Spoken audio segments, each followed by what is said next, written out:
Mancini benar, Indonesia sulit ditebak, Australia dan Bahrain kaget, Mitchell Baker tiba-tiba siap tempur bulan Maret.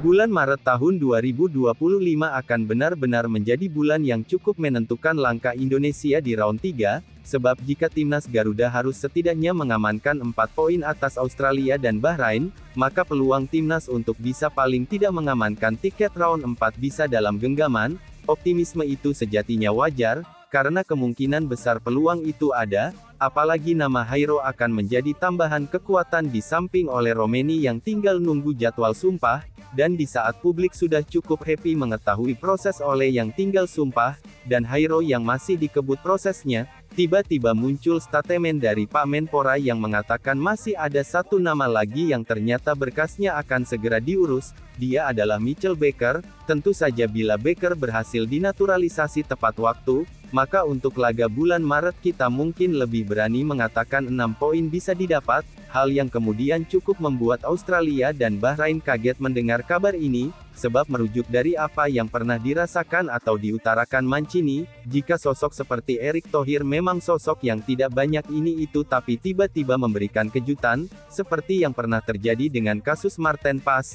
yang mana ia kabarnya baru bisa debut pas matchday kedua, tapi di detik-detik akhir ternyata bisa langsung debut di laga perdana round 3 melawan Arab Saudi.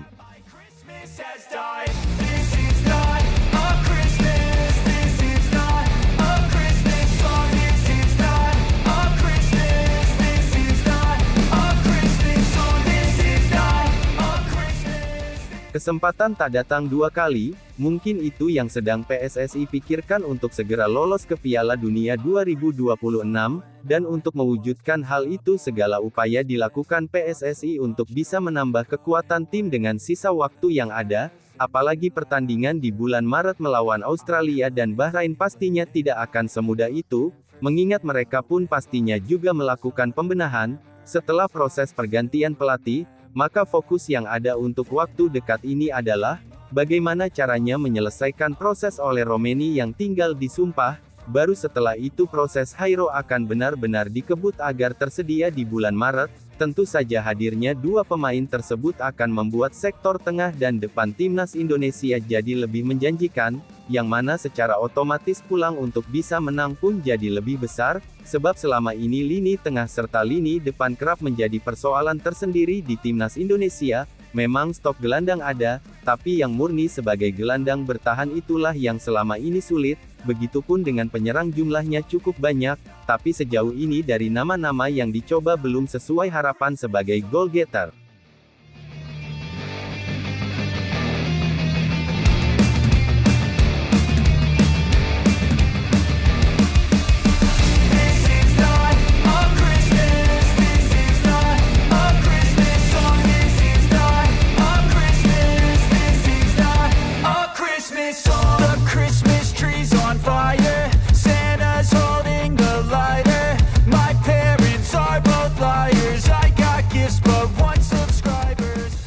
Mendengar proses naturalisasi Ole dan Hairo setidaknya bisa rampung sebelum bulan Maret, ini akan membuat publik sedikit lebih lega, namun sejatinya publik masih mengharapkan kalau PSSI tidak berhenti sampai di situ, dan Pak Erick pun paham sekarang salah satu nama yang cukup diinginkan fans adalah Mitchell Baker. Semula Pak Erick bilang kalau proses Mitchell Baker ini agak sulit, karena masih harus dicari tahu dulu dokumen dan sebagainya. Akan tetapi menurut Pak Menpora, Dito Aryoejo, entah keceplosan atau emang sengaja, beliau mengatakan jika Mitchell Baker ternyata berkasnya juga diurus, yang mana ada kemungkinan Maret dia sudah bisa debut buat timnas Indonesia. Kan Ole ada Jairo ya, Jairo masih paperwork, satu lagi, nah ini benar. Berarti Ole sudah terima Pak Kemenpora berkasnya? Saat ini belum, tapi paperwork yang diperlukan PSSI sudah lengkap. Jadi kami prinsipnya hanya menunggu, dan prinsipnya bagaimana bisa memperkuat timnas. Masuknya Mitchell Baker secara otomatis adalah berkah luar biasa buat timnas Indonesia, sebab dia itu levelnya sudah world class, pernah main di Ajax, Leverkusen, Atlanta, PSG, dan sekarang di Lille. Soal gelar, dia pernah meraih Europa League bersama Atalanta, serta memenangkan beberapa gelar domestik bersama Ajax serta PSG. Usianya pun masih cukup muda, yakni 24 tahun, jadi bisa dibilang Michel Baker akan jadi tambahan penting di timnas Indonesia. Berita soal Michel Baker diketahui cukup membuat Australia serta Bahrain kaget, sebab merujuk pada ucapan atau apa yang dirasakan Mancini, jika sosok seperti Erick Thohir memang sosok yang tidak banyak ini itu, tapi tiba-tiba jadi, karena sebelum ini Mancini juga sempat dibuat kaget lantaran masalah Marten Pas. Ketika itu Marten dikatakan baru bisa debut ketika matchday kedua saat bersua Australia, karena katanya pendaftarannya telat, tapi H-1 PSSI mengkonfirmasi jika Marten sudah bisa langsung debut di matchday pertama, yang ketika itu berakhir 1-1 melawan Arab Saudi di Jeddah. Hebatnya di match itu Martin pun jadi benteng tangguh, termasuk ketika menggagalkan penalti Salim Aldousari, ditambah mengeblok 1-1 pemain Arab di akhir babak kedua. Atas dasar itulah pihak Australia dan Bahrain disinyalir jadi waspada betul, karena pastinya kekuatan Indonesia jauh lebih kuat dengan tambahan 3 pemain baru, sebab tidak bisa dipungkiri dari sisi materi pemain yang ada, tanpa keberadaan 3 pemain tadi, Indonesia juga bisa dibilang punya skuad yang diisi pemain berkualitas, Marten Pas, J.Izes, Marpas, Kevin Dix, Michel Hers, Sandy Wells, Kelvin Verdong, Tom Haye, hingga rakyat adalah nama-nama yang secara level dan jam terbang bisa dikatakan udah masuk jajaran elit bagi pemain di level Asia.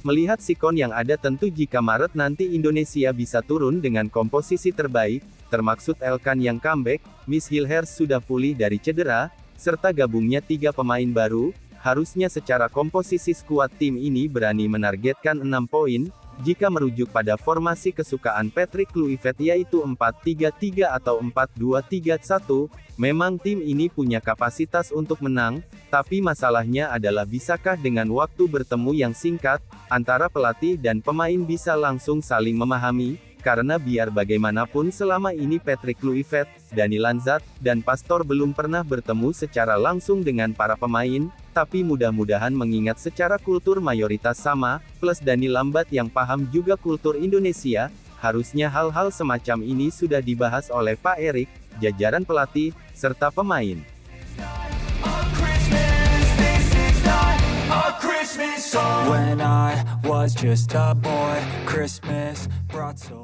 Terlepas dari apapun, kita serahkan semua pada PSSI dan pemerintah. Mudah-mudahan proses oleh Romeni, Hairo hingga Michel Baker semuanya diberikan kelancaran. Kalau mereka sudah bisa gabung, probabilitas kita untuk menang jadi jauh lebih besar, karena perlu diingat juga Australia kehilangan 2 bek andalan mereka, yakni Harry Sautar dan Alessandro Circati karena cedera panjang. Sedangkan saat melawan Bahrain kita main di GBK, yang kata orang-orang Bahrain seram abis, tapi itu pun kalau mereka berani datang, kalau tidak ya sudah, kita tidak rugi karena dapat gift point, ditambah hemat tenaga, jadi kita nantikan saja perkembangan yang ada, karena sebagai fans kita mau yang terbaik, dan tidak ada hadiah terbaik dari sebuah permainan sepak bola selain kemenangan, maka dari itu mudah-mudahan 6 poin bisa didapatkan.